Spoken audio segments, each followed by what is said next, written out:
Hello, ladies and gentlemen. This is Kangaroothless, and I'm bringing you a StarCraft 2 commentary. This is a special commentary here because it's actually going to be a co-cast with my man Darkomicron. Yes, here I am. So as you see here on the replay, it's going to be Protoss versus Zerg on the map Metalopolis. We have Darkomicron spawning as the blue Zerg, and his opponent in the close air positions will be NrSWhite as the red Zerg. Now, I hear you guys talking here a bit about maybe some sort of clan or something where you guys knew each other. Yeah, well, we've played before, and as he's saying right now, I don't remember you. But there was on the same map actually, and it was when Metalopolis was still a close position map, Oh, and yeah, it that was near the beta. Yeah, it was horrible actually for all races because it was Yeah, really one base play versus two base play yes, most of the exactly. time. And he drone drilled me, like I'm saying. Oh man, there's something like the 14 drone rush. Do you remember that? Yes, that was what he did. He had like a few lings and some drones, and his drones went past my zealot by clicking on the minerals. Mm-hmm. And then his lings came from the front, and he killed my zealot, and it was like total chaos. I Uh, don't remember who won, but it was pretty tough. I just remember seeing tournaments, high-profile tournaments, guys like Idra playing, and people are drone rushing. You're just thinking, Yeah. okay, we haven't figured this game quite out yet, but I guess we'll get there. But anyways, we have a PvZ on Metalopolis. So what are your thoughts on this map as far as playing Protoss against a Zerg? I think it's a good map for both races. However, the Zerg has, well, tons of options to attack. I think it's a little Zerg favorite because you can attack around the third and try to deny that. Protoss has to wall it off, but if he does that, it makes taking a fourth a little harder. The natural area is pretty open, so the Zerg can use Roachling or maybe even Hydra aggression pretty effectively.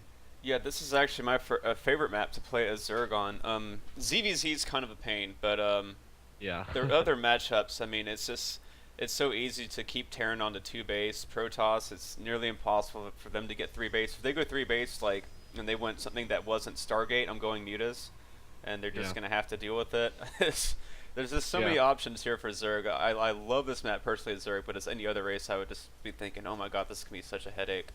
Even if a Protoss does go for a Stargate, it could still be a good option to go for Mutalisk because most just make one Void Ray and like 3 or 4 Phoenix, and then they Mhm. stop. Yeah, and really it's just at that instance if you can pick off Phoenixes, especially if you can pick off the Void Ray, but really just making sure that Protoss stays in their base and doesn't try to go and harass you, then you can just expand everywhere. It's pretty Yes. nice. As we see here for NrSWhite, he's scouting with his lings around the map, just looking for these proxy pylons. I actually like myself to get one ling and then just have him patrol around in the quadrants. So one ling Yeah. per quadrant, that way Protoss can have a harder time getting up those proxy pylons for too long. Yes, definitely. I actually don't really like what he's doing. He's sending all the 4 links down at the bottom, and he should just send one around to scout for pylons and send three of the links to my base. But in this case, it was actually a good choice because I chose to move out with a Zealot and a Stalker to apply some pressure, and he went around it so I didn't see, and he can now pick up my probe and pylon and deny my fast expansion. And that's pretty nice, but at the same time here, we only have 4 links in production. He's having to pull drones away from the natural, and you have that Zealot Stalker pressure, which is always fun to deal with as a Zerg. And you can see here he's overreacting. He's making 14 Zerglings right now just to deal with a single Zealot and a single Stalker, so this is doing a lot of damage. Yes, definitely, and he's not microing his queen, so I'm actually going to snipe one with my Stalker. My Zealot dies, but I can move my Stalker around the links and get it back to safety. Yeah, and you can see here, guys, he doesn't even have Ling speed on the way. He's just now researching that, just now remembering that he forgot to research that. And he's pretty far behind at this point, I feel. It's really now you're getting up that healthy sentry count. It's going to be really hard for him to counterattack you and put any pressure on you. I think you're, with the three gate expand, I think is the perfect call here. Yeah, I knew he would be making links, so I couldn't just go for a 1 gate expand, and those 4 links early on denied my expansion. So actually in game I felt behind because he already had his base up. He can drone behind this. These links aren't that big of an investment for him, and my expansion is pretty delayed. It's almost 7 minutes, and usually you throw down around 5:30. I gotcha, but I'll point this out as a Zerg player. look at his minerals to gas, you can see it's kind of really difficult for him to actually make anything. He just kind of has to make small batches of drones here. He can't drone up as much as he would like. So investing in that many Zerglings early on will put you behind economically. Yes, that's definitely true. And because he doesn't have speed, I can pick off a few Zerglings right now. I threw down a Nexus. He attacked it. I think he wasn't really looking. But now I move in and I can force field around his lings. There it goes. And he doesn't have speed. He can't escape. Oh, it just now finished. Speed just now kicks in, but yeah, he lost all his Zerglings at maybe 3, and they're going to get nothing really accomplished here. Clutch warp in prevents a run by into the main, so he can't scout me. Very nicely done there, and I think he's going to lose the rest of these Zerglings, so he's kind of in the dark as to what's going on. Yes. At this point, I felt pretty good because there was a big chunk of his army, and I can now push and try to force something else. So in response to losing all these Zerglings, NrSWhite is actually making the correct choice in throwing down Spine Crawlers. This is a lot less larva intensive in this stage of the game where you want to drone up. Just throwing down a couple of spines, this will deter Protosses from pushing straight up into your base. Yes, definitely. And I also like that he's not over-droning, he's making links right now. He knows that he lost a few, and he knows that with the gateway expand, it's very, very likely that some aggression will occur. So he's not over-droning, and he's timing these spine crawlers perfectly. Alright, so we do see the sentries and the stalkers just kind of poking in here, and I feel like as a Protoss, the best thing really to do is just sort of poke and prod, and make him force him to make units, and then just run away. Yeah, definitely. You don't want to lose those sentries. If you do that, you lose. You lose. Just no way to come back. And that's the problem. Once you lose all these gas-intensive units, I mean, you can't really use that in your army, and you have to really rely on your micro and just catching your opponent out of position, which is not what you want to do as Protoss. You actually just want to have them kind of attack into you, but at the same time, you get to deflect their attack. Yeah, exactly. So we do see an observer coming out here for Darko. Looks like we do have +1 on the way as well. Zerg, I really like what Zerg's doing here. He's going for Infestation Pit. This is the correct call. I wouldn't go Mutas in this situation, even though you're going Robo, just because that Sentry and Stalker count is so high and you're kind of turtling up on 2 base. It wouldn't be the correct call, in my opinion. No, that's definitely true. I scouted with the Observer and I saw the Infestation Pit. I was like, well, it's not too bad either, because I can throw down, what's it called, the Robotic Bay. I got Colossi, and the Colossi range is pretty far, so I can reach to the Infestors, try to snipe them down, and well, it was pretty much a standard PvZ at this point, but his drone count was a little high, so I'd say he has the lead right now. Oh, definitely. He's at 62 Harvesters to 46. And this is the problem I see is that I mean, you're not really sure when you can take your third, and I think you're waiting maybe on a Colossus before you try to take your third, or not really sure what. Yeah, I felt I couldn't really take it yet because he has a 3 base and his economy was done, so it's like if I try to move out now and he made a bunch of roaches and lings or whatever, then I can't hold it and I will be out of position with my army. So I was actually waiting a little longer to take that base. But I think it's smart actually. Protoss can actually create quite a few units off of 2 base. It's risky to try and grab that third on a map like this, especially with the building placement that you have. I mean, your natural might be, yes, defended, but you risk losing your entire army. And I mean, really, as Protoss, you really have to keep that army supply up so much. If you lose a big chunk of your army, it's not like Zerg, you can't remake it. You have to keep that. Yeah, definitely true. So you see a bunch of Zerglings out here, positioned by the third, just waiting for that Nexus to go down, but Darkomicron is delaying that. So meanwhile, NrSWhite is going to do a smart thing and go ahead and grab a 4th base. It looks like he has 6 Geysers up already. Infestation Pit is down and he has Pathogen Glands, and only 1 Infestor. He's going for a fast hive, so you can expect very, very fast hive tech from him. And I love this play, by the way. He's making a Baneling Nest as well. This is beautiful. It looks like you could either go Ultras or Broodlords here, but what really sucks is those Blink Stalkers blinking under your units and killing them off. Banelings are a great deterrent to Blink Stalkers. Right now I don't have Blink yet.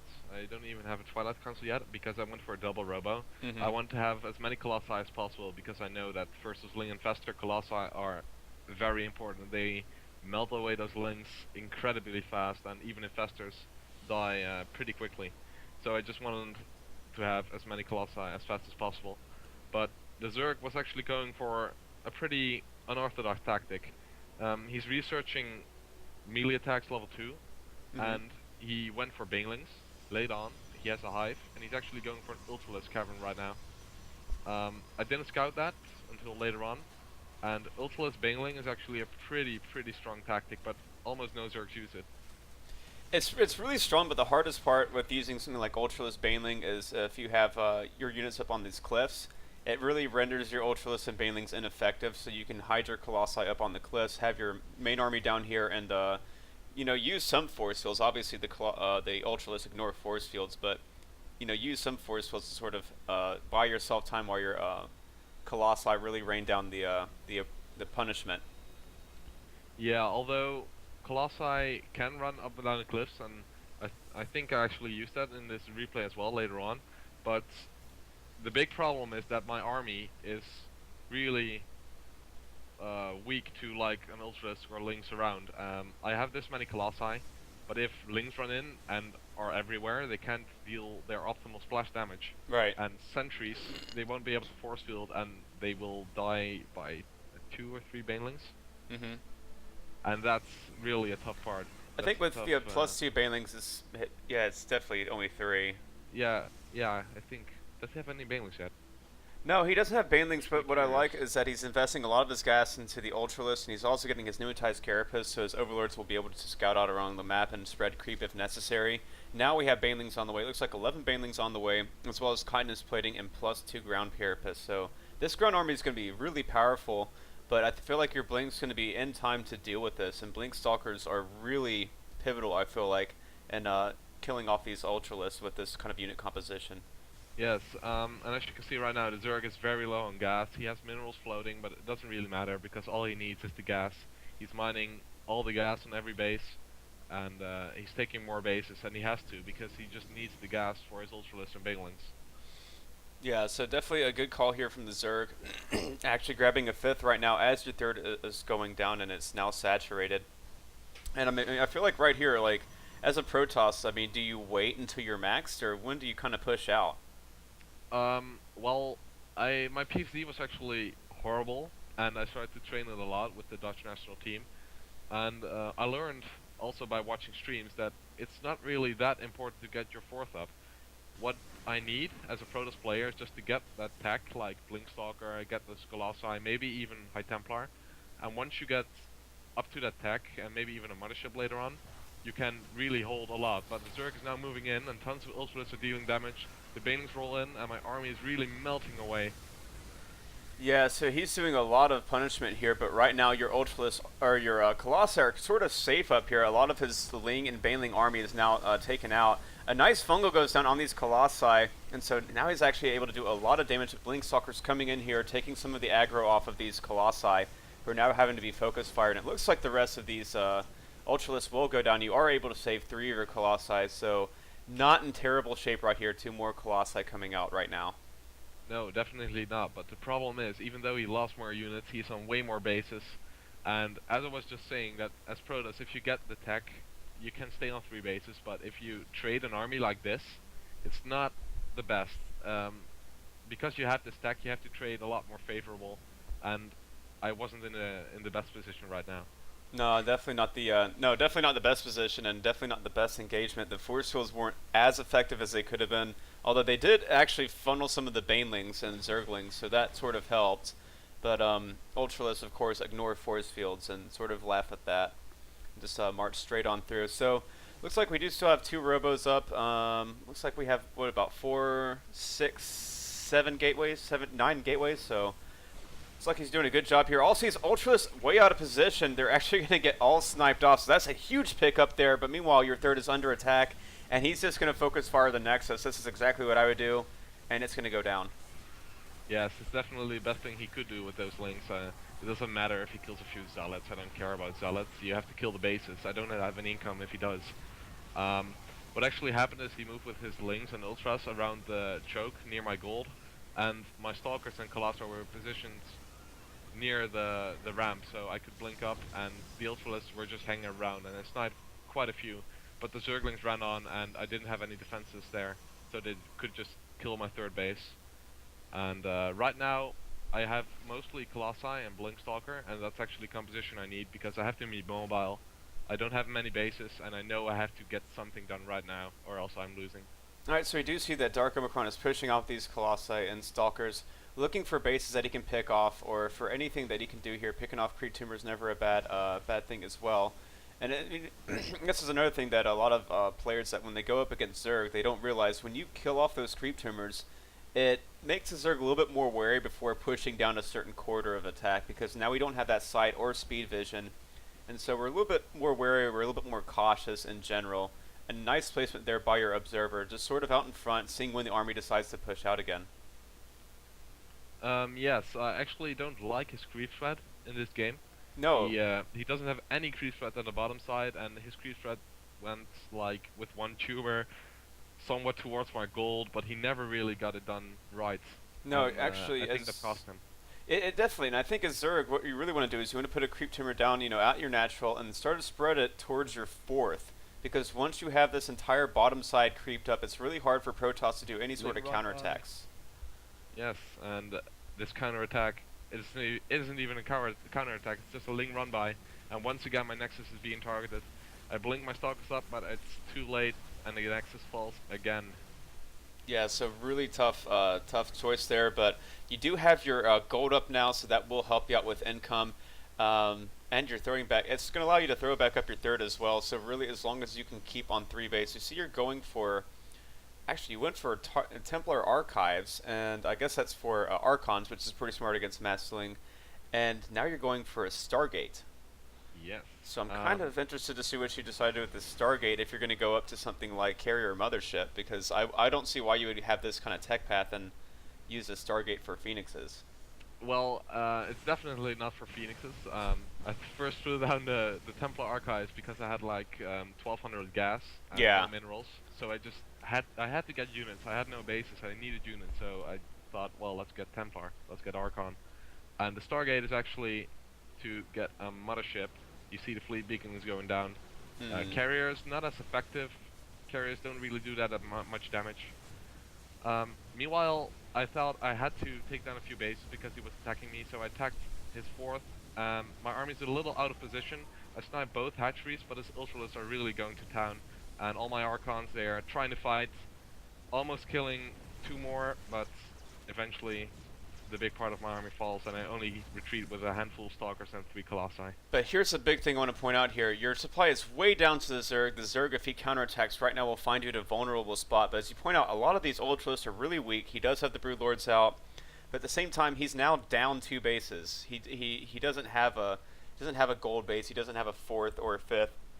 In fact, he's just now remaking his 4th, and I think this is going to buy you plenty of time to get up that mothership and really start to utilize that. So now Zerg's, kind of feeling defensive right here. I feel like if he did some sort of massive counterattack and maybe took out a base or 2, it would keep him in the game here. But instead, he's just kind of sitting at home, waiting for his units to heal up, and it's going to buy you enough time, I feel like, to get out the units you need.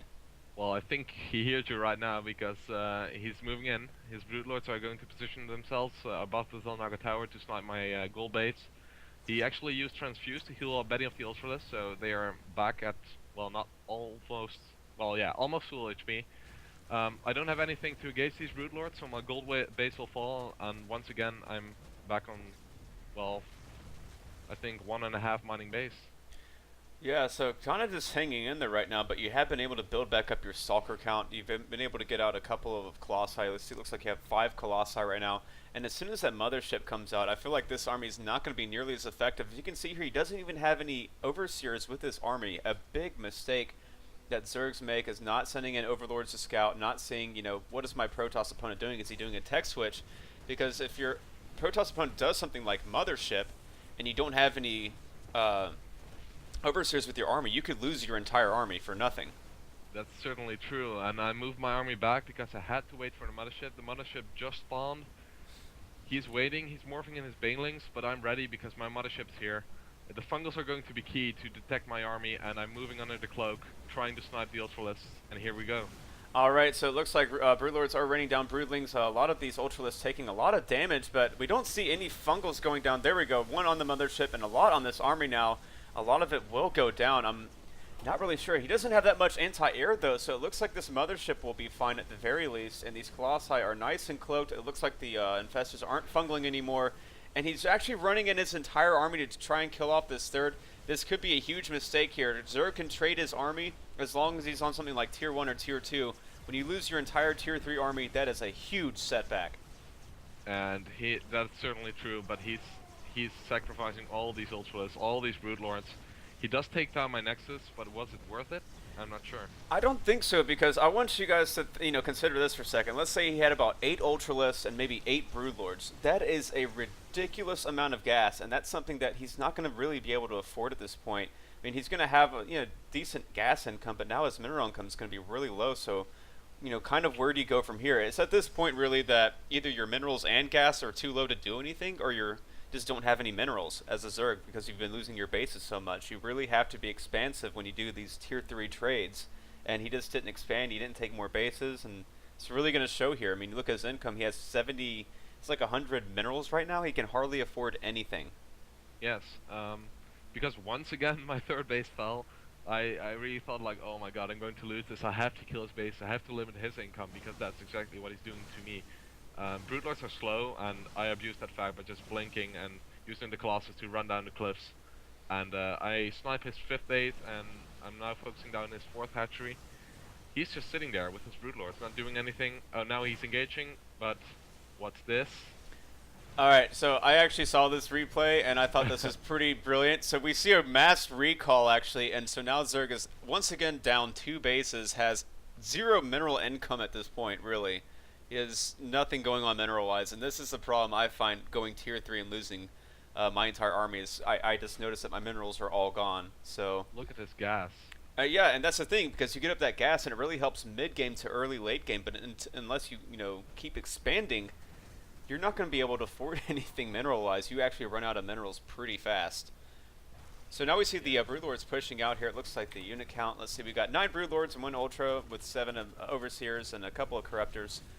Not much else, really, and for Darko, it looks like you have 3 Colossi, 11 Stalkers, a couple of High Templar Archons, and a Mothership. So if we had to put these 2 armies together, I would say that you're going to win, hands down.